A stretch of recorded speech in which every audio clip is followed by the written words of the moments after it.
Indian stock मार्केटमध्ये आज एकाच दिवशी metal, energy, pharma, auto, healthcare मधून मोठे क्वार्टर ऑफ रिझल्ट समोर आले आहेत.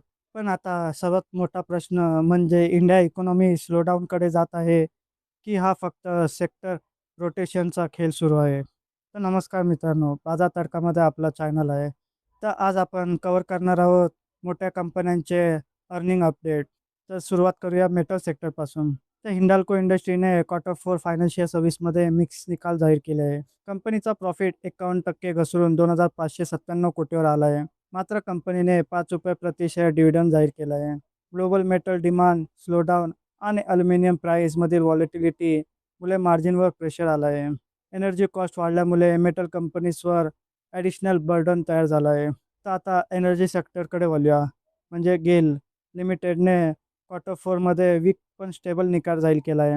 कंपनीचा पॅट 15% क्वार्टर अँड क्वार्टर घसरून 1,485 कोटीवर आला आहे. तसेच कंपनीने 50 पैसे प्रति शेअर डिव्हिडंड जाहीर केला आहे.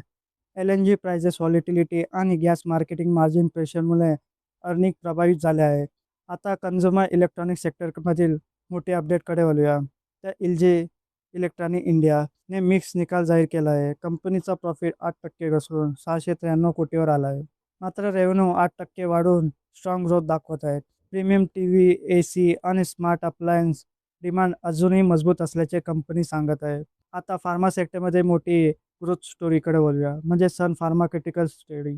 तर फार्माने दमदार क्वार्टर फोर निकाल जाहीर केले असून कंपनीचा प्रॉफिट 26% वाढून 2,714 कोटीवर पोहोचला आहे. तसेच बोर्डने ₹5 प्रति शेअर डिव्हिडंड अप्रूव्ह केला आहे. स्पेशालिटी ड्रग्स आणि इंडियन ग्रोथमुळे कंपनीला मजबूत फायदा होत आहे. डर्मॅटॉलॉजी आणि ॲक्वॉलॉजी मेडिसिनमुळे रेव्हेन्यूमध्ये ग्रोथ वाढली आहे. त्याचबरोबर आता दुसऱ्या फार्मा गेन कंपनीकडे वळूया. तर डेव्हिस लॅबोरेटरीने देखील स्ट्रॉंग क्वार्टर फोर निकाल जाहीर केला असून कंपनीचा प्रॉफिट 13% वाढून 751 कोटीवर पोहोचला आहे. कंपनीने तब्बल ₹30 प्रति शेअर डिव्हिडंड जाहीर केला आहे. तसेच चायना प्लस वन स्ट्रॅटेजीमुळे इंडियन फार्मा मॅन्युफॅक्चरिंग कंपनीला मोठी अपॉर्च्युनिटी मिळत असल्याचे एक्सपर्ट सांगत आहे. आता ऑटो सेक्टरमधील प्रीमियम ग्रोथ स्टोरीकडे पाहूया.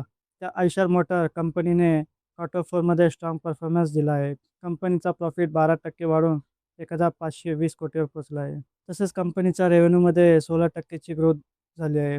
रॉयल एनफील्डची डिमांड अजूनही मजबूत राहिली आहे. तसेच कंपनीने ₹82 प्रति शेअर डिव्हिडंड रिकमेंड केला आहे. आता हेल्थकेअर इन्फ्रास्ट्रक्चर सेक्टरमधील मोठी बातमीकडे वळूया.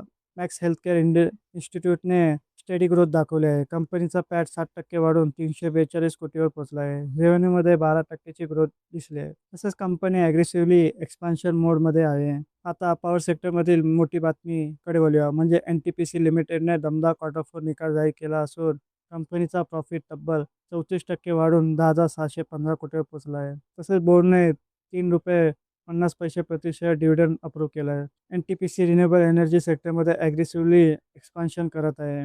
तसेच सोलार, विंड आणि green hydrogen project future growth drive मानले जात आहे. तर मित्रांनो, उद्या कोणत्या स्टॉकमध्ये तुम्हाला ग्रोथ दिसत आहे हे कमेंट करून सांगा आणि व्हिडिओ आवडला असेल तर चॅनलला सबस्क्राईब करा. धन्यवाद.